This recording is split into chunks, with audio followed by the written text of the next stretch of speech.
Hello नमस्कार दोस्तों आप सभी लोगों का स्वागत है आपके अपने यूट्यूब चैनल में। दोस्तों आप सभी लोगों के लिए एक नया रिक्रूटमेंट निकल के आ रहा है जिंदल स्टील की तरफ से।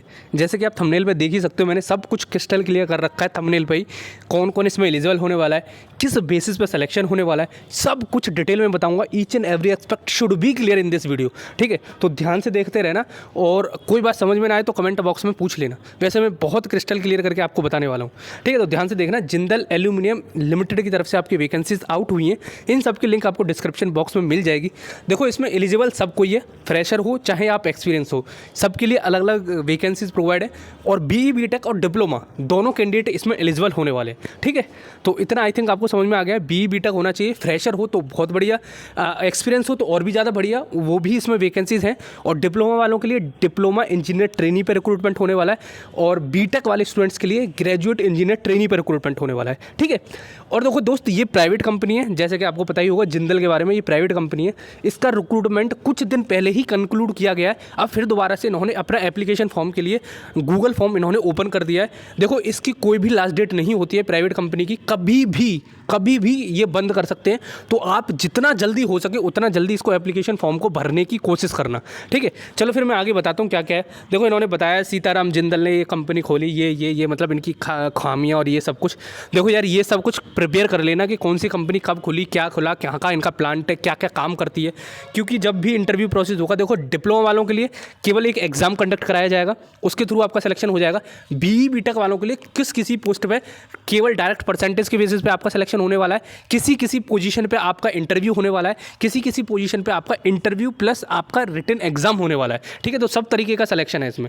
अब देखो जैसे आप नीचे आओगे तो यहाँ आपको क्या है, देखो मैं डायरेक्ट डॉक्यूमेंट फाइल दिखा रहा हूँ। इसका डिटेल में एडवर्टीजमेंट आउट नहीं हुआ है, इन्होंने अपना डॉक्स फाइल आउट कर दिया। उसी में पूछ रखा है कि कौन से स्टूडेंट इसमें एलिजिबल होने वाले हैं। ये आपको ऑफिशियल वेबसाइट पर मिल जाएगा। मैं चाहता तो आपको ऑफिशियल वेबसाइट भी दिखा सकता था। वहाँ पर देखो, अगर आपको ये लिंक ऑपरेट ना हो, वैसे तो ऑपरेट हो जाएगी, मैं ऐसे ही डालूंगा, टेलीग्राम पर भी प्रोवाइड कर दूंगा और यूट्यूब चैनल के डिस्क्रिप्शन बॉक्स में भी प्रोवाइड कर दूंगा। तो देखो इसमें क्या करना है आपको, आप जाओगे वेबसाइट पर jindalsteel.com पे, वहाँ पे 3 डॉट आएंगे ऊपर, वहाँ पे क्लिक करोगे, वहाँ पे जॉब ओपनिंग्स में क्लिक करोगे तो ये आपको देखने को मिल जाएगा, ठीक है। तो जैसे सबसे पहले आपको अपनी ईमेल आईडी डालनी है यहाँ पे, ठीक है। सब कुछ मैं प्रोसीजर बता दे रहा हूँ और कौन कौन इसमें अप्लाई कर सकते हैं। देखो यहाँ भी लिख रखा है, have you applied appear for the interview process with Jindal. अगर आप इसमें यस डालोगे, देखो अगर इसमें क्या होता है, इसमें कूलिंग पीरियड होता है। अगर एक बार आप इंटरव्यू में बैठ गए तो आपको 6 महीने तक, अगले 6 महीने तक जिंदल के किसी भी रिक्रूटमेंट ड्राइव में आपका पार्टिसिपेशन नहीं हो सकता है, ठीक है। तो यहाँ पे डेफिनेटली नो ही डालना है आपको। कोई आपका family member aluminium, Jindal aluminium में है तो येस या नो वो डाल देना। और वर्क एक्सपीरियंस कितना है, अगर नहीं है तो यहाँ पे एनए लिख देना, ठीक है। फ्रेशर कैंडिडेट हो, करंट में डेजिग्नेशन क्या है, अगर फ्रेशर हो तो यहाँ पे एनए लिख देना। यहाँ पे लिख भी रखा है, देखो fresher can just type not applicable, ठीक है। तो ऐसे ही आपको ऊपर लिख देना है। Candidate choose the function you are working, currently working. अगर आप कहीं भी वर्क नहीं कर रहे हो तो यहाँ पे अदर्स में लिख देना, अदर्स पर क्लिक कर देना यहाँ पे, ठीक है। और अगर आप जॉब कर रहे हो तो वो यहाँ पे डाल देना कि कौन से डिपार्टमेंट में, इंजीनियरिंग में, लीगल में, क्वालिटी में। देखो सब की तरह की बहुत बड़ा रिक्रूटमेंट आउट हुआ है, क्योंकि इन्होंने अभी एक अपना नया प्लांट खोला है जामनगर में, ठीक है।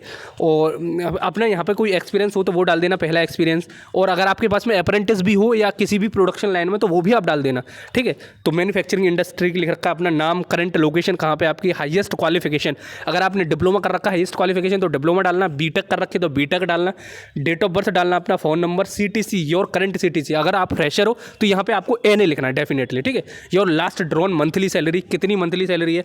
देखो अगर आपने स्टाइपेंड भी कहीं का मिल रहा है, जैसे कि आप सपोज करो अप्रेंटिस कर रहे हो तो वहाँ आपको स्टाइपेंड मिलता है 12,000, कहीं पे 13,000, कहीं पे 15, 25, ऐसे जो मिलता है वो भी यहाँ पर आप डाल सकते हो, ठीक है दोस्त। उसके बाद में आपको देखो यहाँ पे ये लिख रखा है, notice period in your current organisation. क्योंकि क्या क्या होता है, जैसे कभी भी आप जॉब कर रहे हो तो जो करंट में आपका डिपार्टमेंट चला होता है उसमें आपको नोटिस पीरियड देना होता है। तो लिख देना कि फ्रेशर हो तो फ्रेशर, इमीडिएट ज्वाइनर, आप तुरंत ज्वाइन कर सकते हो, 15 दिन बाद कर सकते हो, जो भी आप कर सकते हो वो लिख देना। फिर उसके बाद में अपना CV अटैच कर देना, ठीक है। फिर आप पूछोगे यार इसमें एलिजिबल कौन कौन है, कौन कौन इसमें फॉर्म भर सकते। देखो यार मैं आपको बता देता हूँ, प्रीवियस जो इसका रिक्रूटमेंट हुआ था उसके बेसिस पे कौन कौन इसमें एप्लीकेशन फॉर्म भर सकता है।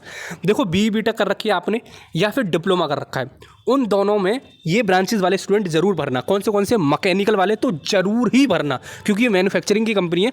मैकेनिकल, सिविल, इलेक्ट्रिकल, इलेक्ट्रॉनिक्स, ये 4 ब्रांचेस वाले स्टूडेंट जरूर भरना। और केमिकल इंजीनियरिंग ऑल्सो, क्योंकि लास्ट टाइम क्या हुआ था, केमिकल इंजीनियरिंग वाले स्टूडेंट्स का बहुत तादाद में सिलेक्शन हुआ था। 25 से 30 स्टूडेंट्स को तो मैं ही जानता हूँ पर्सनली जिनका सिलेक्शन हुआ था, ठीक है। रिक्रूटमेंट ड्राइव हुआ था कॉलेज में एक में, तो उसकी तरफ से मेरे को पता था। तो आई थिंक आपको समझ में आ गया, BTech हो या फिर डिप्लोमा हो, कौन सी ब्रांच में, इलेक्ट्रिकल, मैकेनिकल, इलेक्ट्रॉनिक्स और आपकी सिविल ब्रांच, ठीक है, और केमिकल ऑल्सो, और उनसे इंटर रिलेटेड जैसे प्रोडक्शन वगैरह हो गई, तो ये भी आप भर देना, मैं इनकी गारंटी नहीं दे सकता। लेकिन जो कोर ब्रांच है ये तो आप डेफिनेटली इसमें एलिजिबल होने वाले हो, और इसकी लास्ट डेट कभी भी किसी भी क्षण हो सकती है, तो जल्दी से आप फॉर्म भर देना इसको, ठीक है। तो आई थिंक आपको समझ में आ गया, जो मैं बताना चाहता वो डिलीवर कर चुका हूँ। चलो फिर मिलते हैं, ऐसी स्टे ट्यून्ड रहो यार, मैं आपके लिए प्राइवेट हो और गवर्नमेंट हो, जो भी अच्छी अपॉर्चुनिटी होगी मैं आपको प्रोवाइड करता रहूँगा, ठीक है। चलो मिलते हैं अगली वीडियो में, जब तक जय हिंद, जय भारत।